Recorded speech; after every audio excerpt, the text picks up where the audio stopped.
Hey, welcome to Sports Talk 60. On today's show, we're going to start the push to the postseason for the Tigers in the second half. We have George Eichhorn, Executive Director of the Detroit Sports Broadcasters Association. Kevin and myself will break down the Tigers' first half grades, and we have a special segment on the Motor City Roller Derby with the Downriver River Rats. We also have Fan on the Streets, and we have the Sports Talk 60 trivia question. All today on Sports Talk 60, where knowledge comes to play. It's fun to watch a funny show when you're at home or on the go. It's fun to catch up on the twists they're talking about. It's fun to watch new movies right away. They're on demand, not on delay. If you're through with satellite, come on and shout. It's fun for you. It's fun for me. Come on, everybody, to Xfinity. Come on, everybody, to Xfinity.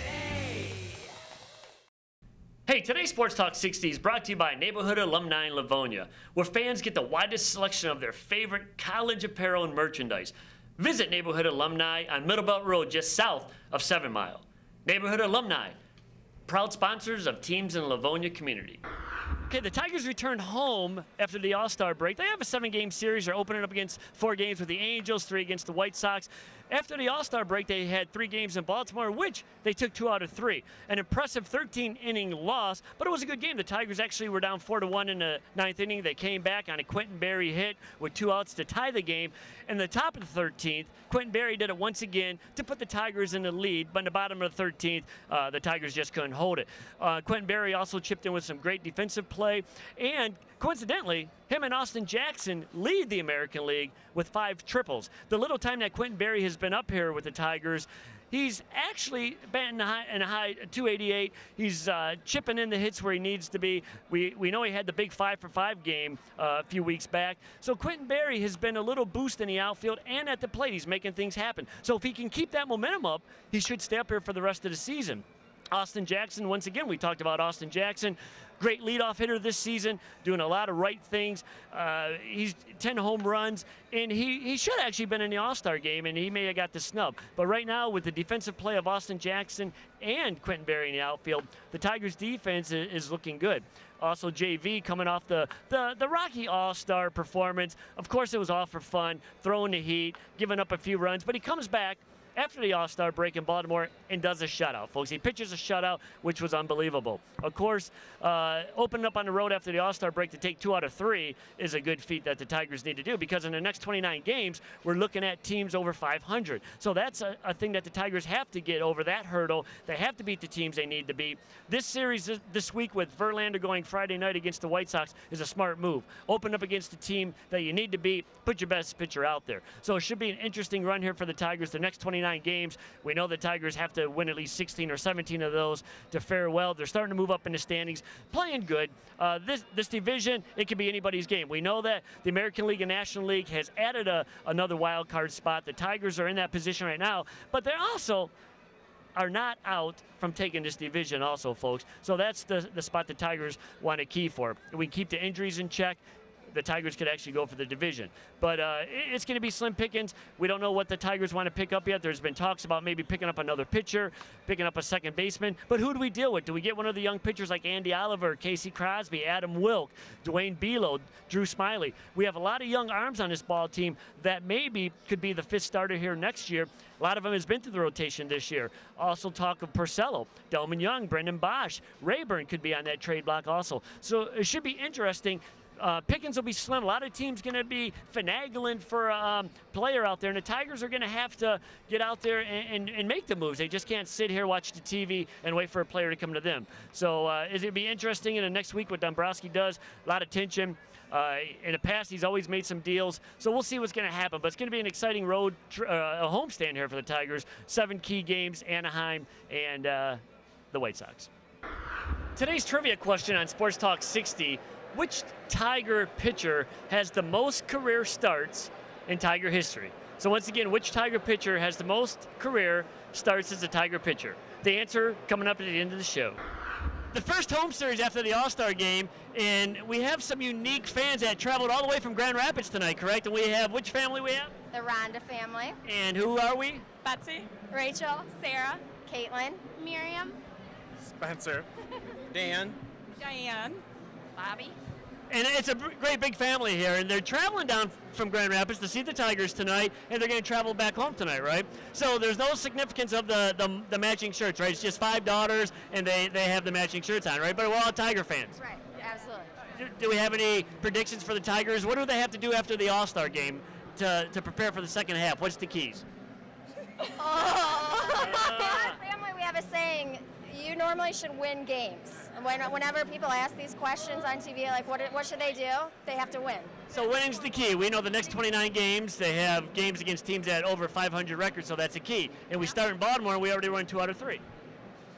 Right. So that's a good start already, I take it. So we're winning. So that's the key right now. Do we have any favorite Tigers? Oh, Cabrera is a fun one. Johnny Peralta. Cabrera. Feaster. I like Cabrera too. Cabrera? Oh, Priscello. Tie between Cabrera and Bosch. Bosch. Cabrera. Okay, so mostly Bosch and Cabrera. So anything you guys want to say before you head up to Grand Rapids? Go Tigers. Yeah, go Tigers. Can we have a little bit more gusto on that? Yeah, go Tigers. There you go. The Ronda family all the way from Grand Rapids making a trek down for the first series after the All-Star break for Sports Talk 60, where knowledge comes to play. Found some gentlemen here in the concourse at Tiger Stadium. Who are you guys? Al Gross, Richmond, Michigan. Bob Barthel, Chesterfield. Jeff Potter, Chesterfield. And we notice you're looking at some of the history of the Detroit Tigers behind us. Do you have a favorite time period of Tigers, your favorite Tigers of the past? Well, I go back to the late 40s, early 50s. So Eddie Mayo was my favorite. He played second base. Wow. I'm more of an early 60 guy. My brother and I fought between K-Line and Charlie Maxwell. 80s.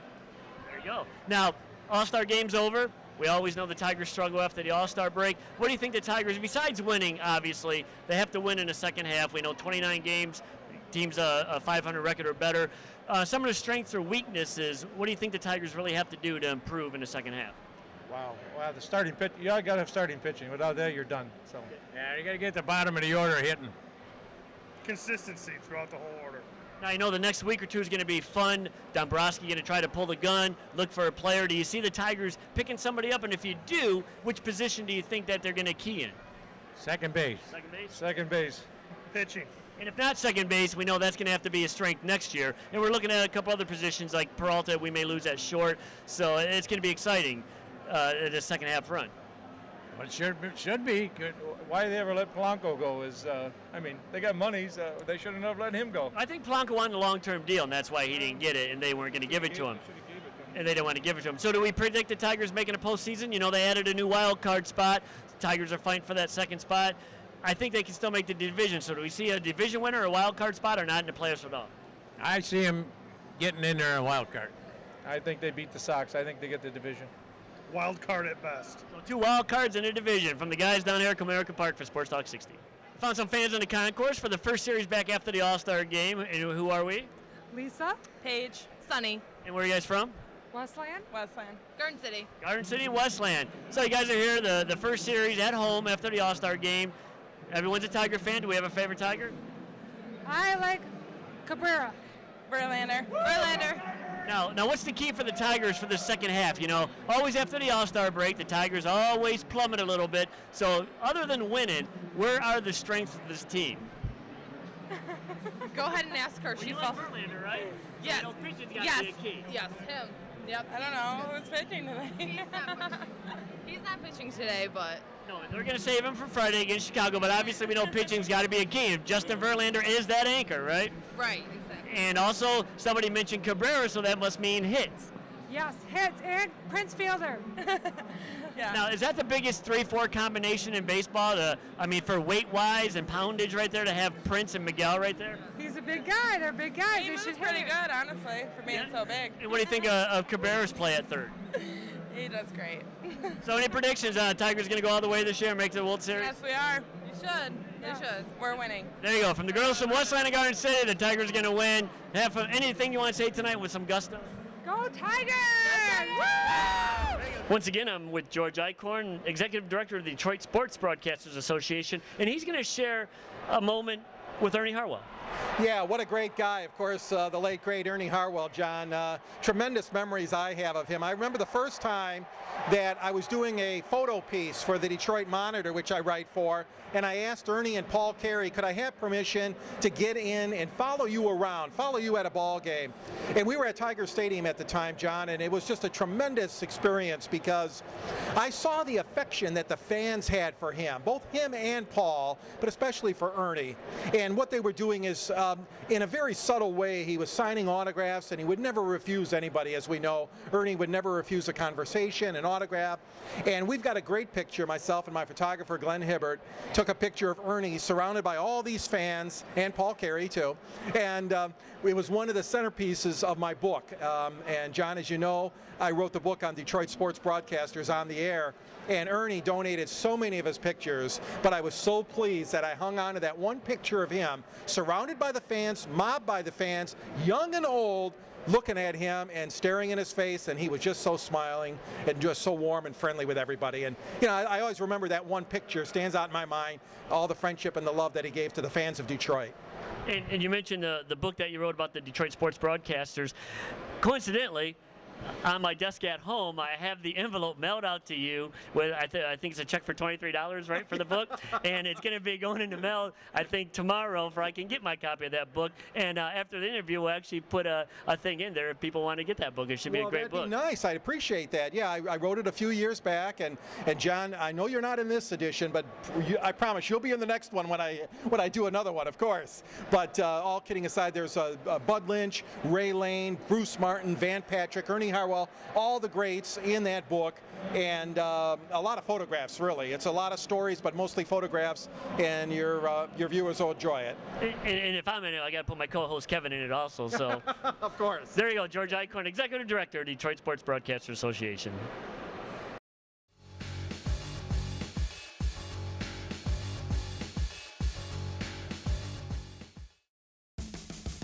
It's fun to pick a show you like and watch it every single night until your family has to stage an intervention. It's fun to look and see what's new when you're hanging with your crew because it's fun to see what catches your attention. With over 60,000 choices on TV and online, no one delivers on demand like Xfinity. It's fun for you, it's fun for me, it's everything you want to see. It's endless fun to do Xfinity. 4:17, when all my favorite shows start. Nothing comes on at 4:17. Or does everything? With On Demand from Xfinity, we can watch a show from last night or even last season. Thousands of choices anytime we want. I love 4:17. What do you see 4:18? Love 4:18. What do you see 4:19? Get the best on-demand experience only with Xfinity. Yours for no additional cost. It's your entertainment, your way. With Xfinity, you can watch on-demand movies and shows online just like you do on your TV, anywhere you want. The world is your living room. Coaster. It's mahogany, so you know what I mean.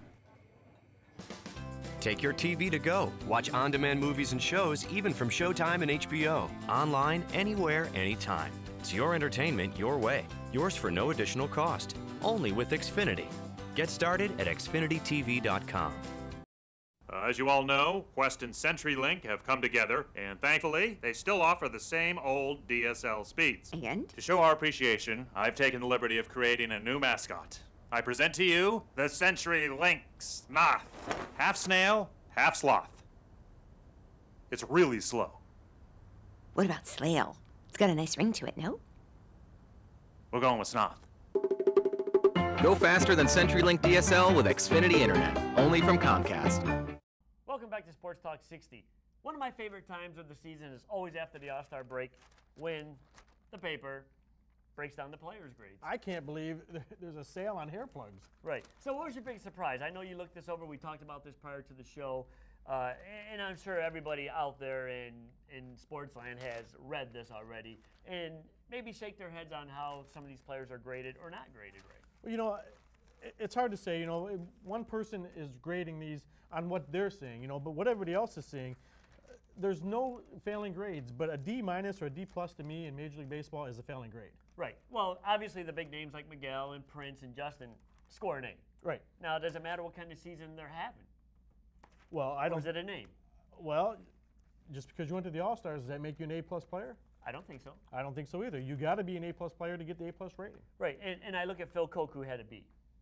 I think he's pitched quite well this year. I think he has too. I think he's been timely when he puts them in. He gets his outs. He's pitching very well. He's had 1 or 2 outings where he's been rocked, but who hasn't? Right, and actually this says they all pass, but some barely. And you look at Brendan Bosch, who we know has been below par this year, and he gets a D+ rating.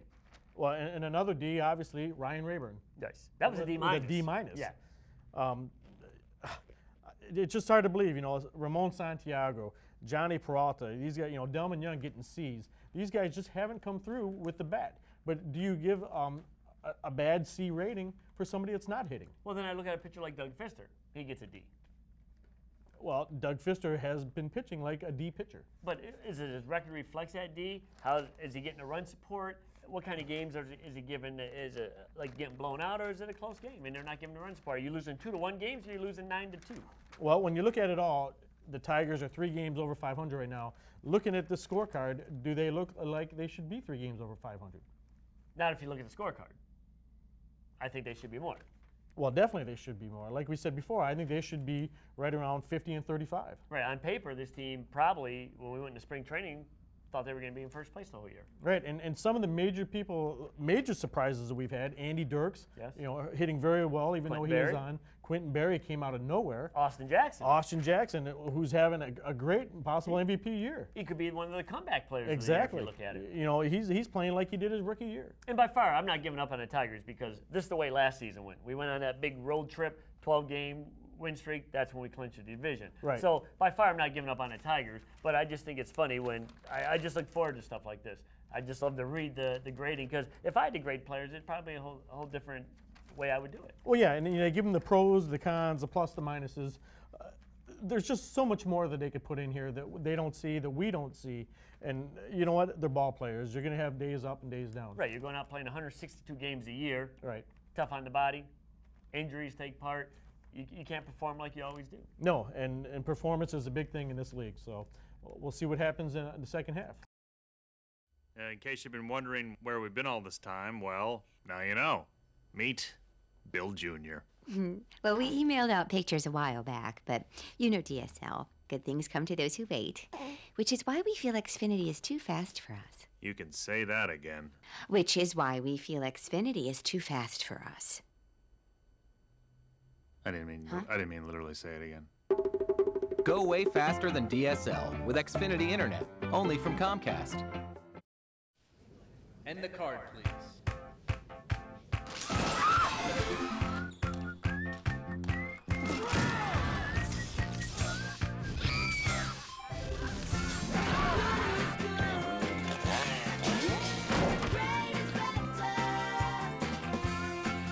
Now watch your favorite on-demand shows and movies right on your iPad with the Xfinity TV app.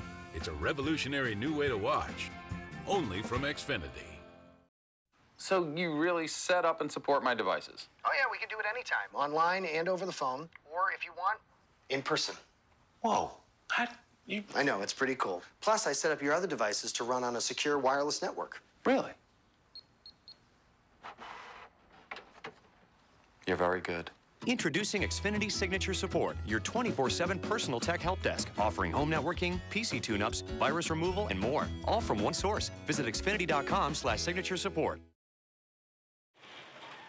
Evers, can you pause this on-demand show so we can watch it upstairs? Yeah, right. Like, that's even possible. We can do it at my house, and we can watch DVR stuff on any TV, too. What are you, from the future? No, she's from across the street. They have Xfinity from Comcast. The future's across the street? Please tell me Pat Boone is still touring. Who? When you said goodbye, ain't that a shame? Forget the rest of the words. U-versus old phone wires can't handle what Xfinity can. Visit Xfinity Can to learn more.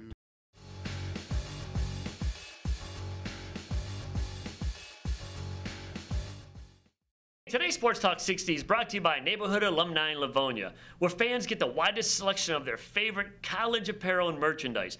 Visit Neighborhood Alumni on Middle Belt Road, just south of 7 Mile. Neighborhood Alumni, proud sponsors of teams in Livonia community. We're here at Game On in Taylor, and what we have right here is one of the Michigan roller derby teams, the River Rats roller derby team, and I have, I would say, the manager, CJ, and the coach, and the player coach, right? Yeah, I would be, Inky Gash. Inky Gash would be your roller derby name because all the girls, most of the girls have a roller derby name, correct? Yes, we do. Now, can you tell us a little bit about the roller derby here in Michigan? Roller derby here in Michigan is alive and well. We have approximately 30 teams in the state. A couple of them are WIFTA, which is Women's Flat Track Derby Association, and a couple of them are WIFTA Apprentice Leagues. I would say the godmother or grandmother of Derby in Michigan is the Detroit Derby Girls, which is where I'm originally from. And if it weren't for them, I don't even know if we'd have Derby in Michigan right now. Okay, can you tell us about the River Rats right now, a young team? Yep, we recently started the River Rat Roller Derby here in the Downriver area. It's because of there wasn't enough roller derby going on downriver, and we saw a need for it, so we kind of thought we would offer it to the women stuck down here in lower southeastern Michigan. Now, when will this season actually start? Our season could start about September, October, November. Usually September is when we officially start. And how many games is usually into a roller derby season? We plan on doing one a month until the month of June. Okay. Now, you said you played with the Derby Girls before. Any other teams? Have you played with a travel team? That I know that some of the teams travel outside Michigan to play. I am currently a member of the Detroit Derby Girls. I am a Devil's Night Dame. Detroit Derby Girls have 5 home teams and 2 travel teams. For the last 3 seasons, I've been on the Michigan, the Motor City Disassembly line, the MCDL. So technically I've had 7 seasons in 3.5 years, 4 years.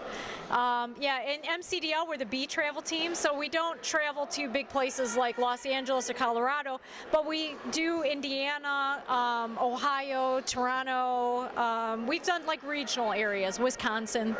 You know. Well, that actually sounds pretty scary if you're skating against a team called the Disassemblers, or I know some of these teams have some kind of intimidating names. Yeah, actually, we just added a 3rd team to the Detroit Derby League, which is the Motor City Wreckers. That's kind of an optional travel team where you know, anybody who wants to play and wants to jump on the roster can play, and we're a bunch of badasses. Wow. Okay. Now, how do you get a roller derby name? Is it something that you come up with, or do you get on a team and they say, hey, we got a perfect name for this one? Sometimes you choose the name, and sometimes the name chooses you. And how did you choose your name? I am a tattoo artist by trade. Inky Gash is kind of a double entendre. Has, you know, and my number is Tattoo, T-A-T-2, and it kind of coincides with what I do, you know, for a living. Did you know Tattoo from Fantasy Island at all? No. You don't remember him? No, I totally remember. The plane. There you go. So he could have been an inspiration, huh? Yeah, totally. He was a cool dude. He would have been a cool rollerblader, wouldn't he?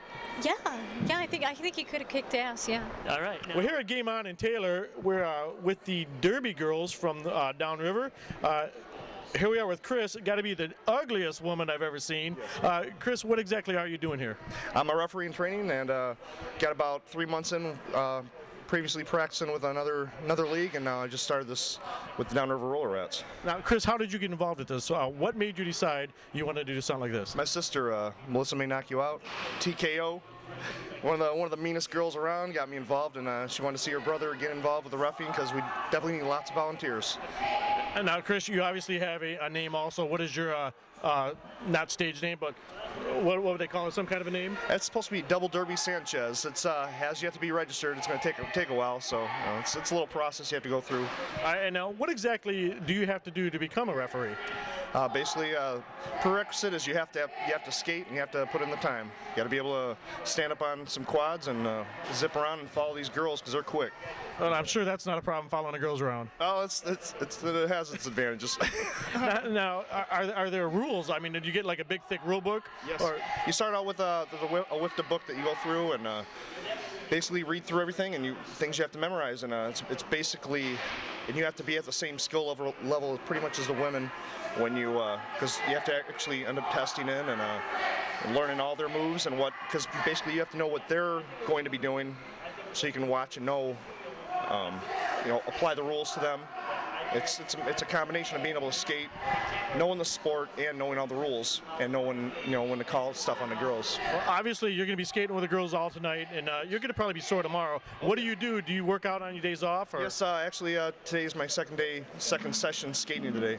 Earlier, I did an outdoor skate. A lot of times indoor. We're usually I'm on the quads about 4 days a week with my sister, friends, other skaters. And the kids. So you and ibuprofen are good friends? Yes. Oh yeah. Always sore. There's never a day that goes by that I'm not sore. All right. Well, here we go. From the hope to be seeing Chris a little more on the reffing side of the Derby here. So we'll keep an eye out for you. Sounds great. All right. Thanks for coming out. Thank you. Here we are at Game On in Taylor, where the River Rats roller derby team holds their weekly practice twice a week, and here with I have Satan's Cupcake. And once again, it's a unique name for roller derby. And how'd you get your name? I'm a baker, and the first night of practice there happened to be 2 Tammys when I started, and since I used to bring the cupcakes to practice and the games, I became Cupcake. Now, how long have you been with the River Rats? I know it's a new team. It's the first year. You're one of the veterans of roller derby? Yes, and then I played in Colorado for Rocky Mountain Roller Girls, and I also played for Castle Rock and Rollers. So what is your role, actually? I know we have a jammer, and we have some other positions on roller derby. What's your main position? I'm a blocker. A blocker. And do you get to kick butt with a blocker position? Absolutely. I have to get my jammer through, so I have to push and with my butt. And the jammer's the one that gets the points by passing everybody, right? On her helmet, so you'll see her. That's how you know she's the jammer. She has a star on her helmet, and we have to stop the other jammer. She'll have a different color star on her helmet, and we try to block her from getting through to score any points. Okay, now you being one of the veterans on the team, I know you have a lot of young girls here on the River Rats. Do you have a lot of, is all the girls going to make it, or will you guys cut some? Nope, everybody should make it. Okay. All of these girls have been trying out probably for the last, I don't know, 6 months. We've been all skating together, so everybody should be great. We just did skills a couple weeks ago. Almost everybody passed, so we'll do it again, and I think they're going to be an awesome team. So you got a lot of potential talent here? Absolutely, absolutely. We have some great potential. Okay, I'll get you. Oh, hey, what? I'll get them all. I can get them all. There's no competition here with me. Hey, thanks for tuning in. Next week, our Grand Rapids trip is going to be spotlighted on Sports Talk 60. We covered the Detroit Tigers A affiliate, the West Michigan Whitecaps. We have a special interview with Colin Kaline, who's the grandson of Tigers Hall of Famer Al Kaline, and Patrick Leland, who's the son of Detroit Tigers coach Jim Leland. So that's all going to be on Sports Talk 60 next week. We'll see you soon. Sports Talk 60, your Detroit sports connection.